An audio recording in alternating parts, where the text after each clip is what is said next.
I'm going to speak more from the perspective of angel groups as opposed to Tech Alliance, for some of you that know me in London. And it was a great lead-in by Cameron on his investment process. So I'll just cover the aspects of angel investing that possibly is a little more specific to angel groups. First, to start off, I just have to define angel investors because I think Cameron talked about private investors and angel groups. Our perspective is that any private investor that invests in a company that's an accredited investor or is an angel investor, and they typically invest on their own like Cameron does. And there are a number of angels that are what I call lone wolves that will like a company, will invest in a company, but from the perspective of your perspective, you're trying to build a company, it's hard to find that lone wolf that would be interested in your business. They typically tend to focus on a sector that they know. And as Cameron mentioned, he probably focus on medical devices. Where angel groups is a little more formal structure. It involves a number of investors, and they're less industry focused, more business focused. So there'll be cross investments in different type of sectors. And I think that's primary difference between the two types of investors. I think and I'll go through some of what we look for as an angel group, what we look for in an investment. It's not too different from what Cameron looks for as an individual. So the group I'm speaking about, we have an angel investing group in London called the Southwest Ontario Angel Group. We formed about 2 years ago. We've done several investments. We're still refining our processes along the way. As Cameron mentions, angel investing is very high risk, and I think we know that as groups. We call ourselves the lenders of last resort. When the founders have run out of money, the family has run out of money, the banks won't invest, they're not VC ready. So there's this group of people known as angels, and there's perception of these people with wings that will invest anywhere. So we know we are high. People come to us because we're last resort and it's very high risk. What we try to do is minimize the risk through our process. So we have a fairly rigorous process of assessing an investment, and I'll go through some of that with you now. And I wanted to only spend 10 minutes because I won't leave time for questions. So next slide, please.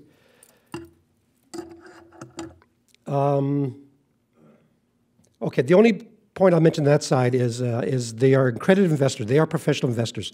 So to belong to an angel group, and there's a process you have to go through, you have to certify you're an accredited investor and demonstrate that you are a professional investor. Because angel groups, there's about 400 in North America. They're all structured about the same. They don't invest as a group. It's normally a number of individuals get together when a presentation is made and say, okay, I like this. Do you like this? Do you like this?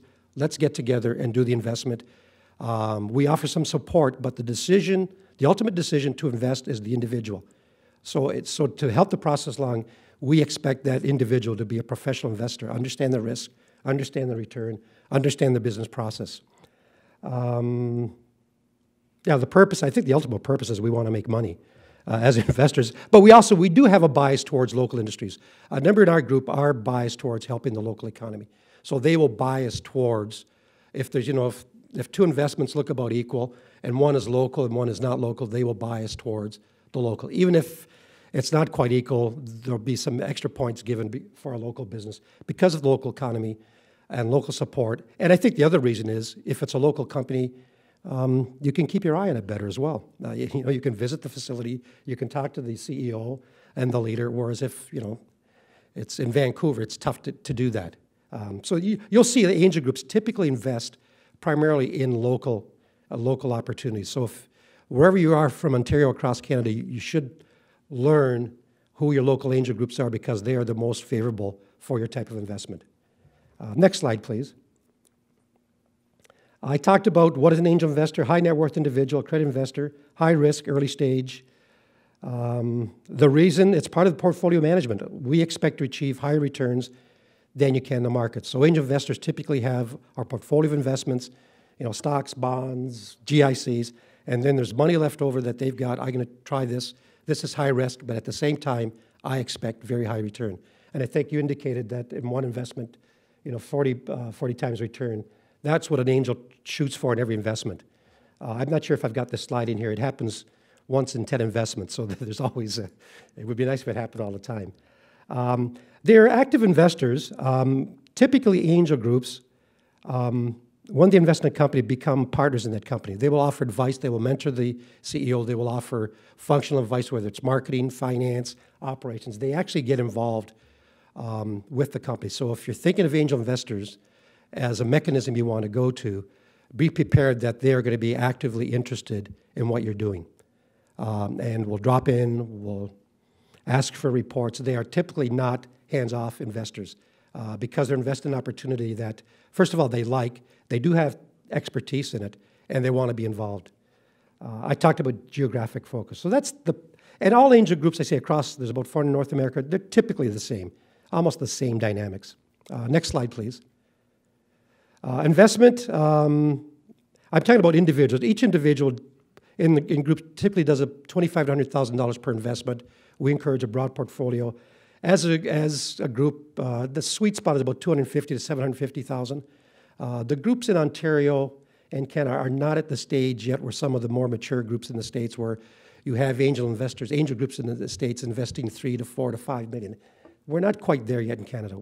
Hopefully we'll be there as we have more successful entrepreneurs exit businesses and reinvest. But in angel groups in Ontario and Canada, primarily that's the sweet spot, $250,000 to $750,000 per investment. And there could be follow-up rounds. Average term is about 8 years. We'd like to get out in 5 years with our investment. One thing you should know is angel investors want to get out. So if you're thinking of angel, you have to clarify for them or really outline for them what is going to be the exit strategy. How are they going to get their 40 times return on their money in 5 years? And it's critical that when you're thinking through your business plan, you identify what that exit might be, whether it's a IPO, sell to a competitor, take over from another company, but at least some notion of how you're going to cash out, because angels do want to cash out. Very few. They're not building lifelong family businesses. They're investing, and after 5 years, they really want to get out and reinvest in another opportunity. 10 times investment would be nice. And we look for about, reality is about $10 million in annual revenue within 5 years to get that. So when we look at business plan, if you can't demonstrate at least $10 million in revenue in 5 years, which leads to this multiple in equity, angels really aren't interested. You have to have a minimum of that for an angel investment to attract interest to get the returns that we're looking for. And as mentioned, clear exit position. Next slide. Investment criteria, I think Cameron talked about all this. The management team, we really look at the management team. And there's an old axiom, a good management team can make a poor opportunity successful. A bad management team can screw up the best opportunity. So we really look at the management team and what their expertise is. If they've done this before, are they working cohesively together? It's just, this leader that's tied to the mast. For us, I think that's probably the key criteria is the management team. When all the financials are done, and because they're all projections, it comes out of the management team. Do we really believe that this individual and his team of 2 or 3 can deliver on what they said they would do in the business plan? Obviously, we look for the market opportunity. We do look for an addressable market. We do. I didn't put it in here, but we also look for what I call a stream of products. Angels don't typically invest in one product. So if you do have one product that you want investment on, we will really focus on, as part of the due diligence, what are the possible other product opportunities that are available. We don't like one product companies. So it's consistent with Cameron. So again, if you've got a product, you've got to think about coming to an angel group of how this product will evolve, what other markets can it enter, what other, what is it a platform technology that can take you past this thing? Because you're going to get asked that. The key one we look for is, as well as use of proceeds, what are you going to use our money for? We don't like fancy offices. We don't like, we want all the money to go into building value in the company, like increasing market share, prototype development, entering new markets. We are not into, and it's a test that we really spend a lot of time in. Where is this money going to be spent? And one of the tests is really, we ask all the investment companies to define what's been invested in the company in the past and what they've done with the money and what have they achieved, because that tends to give you a track record. If they've got $250,000 from families and friends and they've only achieved this and they've done some other things, like they leased cars for all the management team, and there's some signals that does not bode well for our investment. So we will ask, what have you what's been invested to come to date? What have you done with that? And how did that add value to your company? because it's a signal of how you will use our money moving forward. Next slide, please. Growth potential, I think we've covered that. We're looking for something that can, ratchet up 10 times revenue quickly. One thing we do look for is a competitive advantage. Like, really, what is unique about your product that's going to protect you for at least those 5 years in the market, whether it's IP, know-how, and we do test that. One of the things we also test is, do I put in there, yeah, IP, exclusive licenses, excessive marketing experience. One of the challenges we have is, especially among new company developers, is that they do a good job about their competitive landscape, but the assumption is made that their competitors are going to sit still for 5 years and let them take market share. And so we always test again, what do you expect your competitors to do? Once you've identified your key competitors, what do you expect them to do when you come to market? And what are going to be their strategies to take market share from you or protect their market share? So we have to have an identifiable competitive advantage. One of the things we talk about with companies is the GE, and I'm not sure if GE does it anymore. When years ago, when GE were developing new product lines and new businesses, they would have the product manager present their product line at the first investment meeting, and then a month later, they would have the same product manager come in, acting as a competitor, and how he would attack that market. So they wanted they were training all their product managers to look at it from both perspectives, not only what they would do, but then take a step back and say, what are my competitors going to do? How are they going to attack my product, my business opportunity, and how are they going to get around my competitive advantage? So think about that as, again, if you're looking for angels, we will want to see a competitive advantage, and we'll want to see that you've also analyzed your competitors, not where they are now, but what they might do 2 or 3 years down the road to protect their markets. Next slide, please. Fit technology.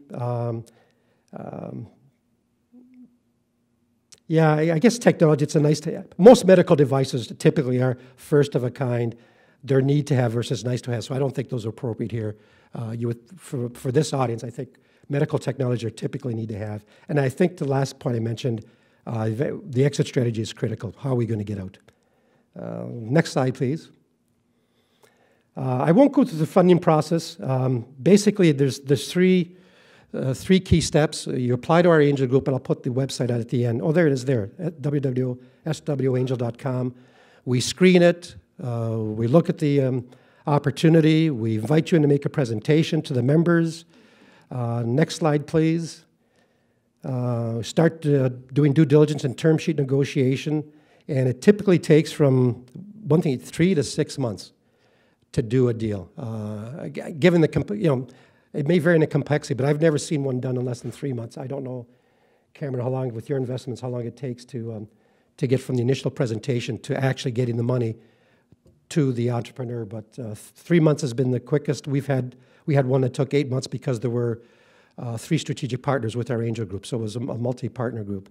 The last thing we talked about is with angel investing, not only do you have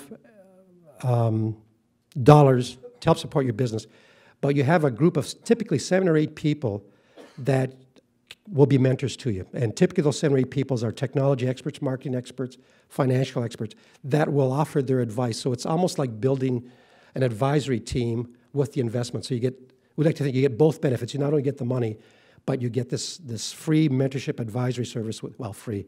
You'll pay out in 5 years. We'll settle the account after 5 years. But during the process, it's so I think that's it for angel investment. I want to leave time for the other fellows. Next slide. I think that's the last slide. Oh, that's our website. Okay. Thank you very much. I hope that helps. I look forward to your questions.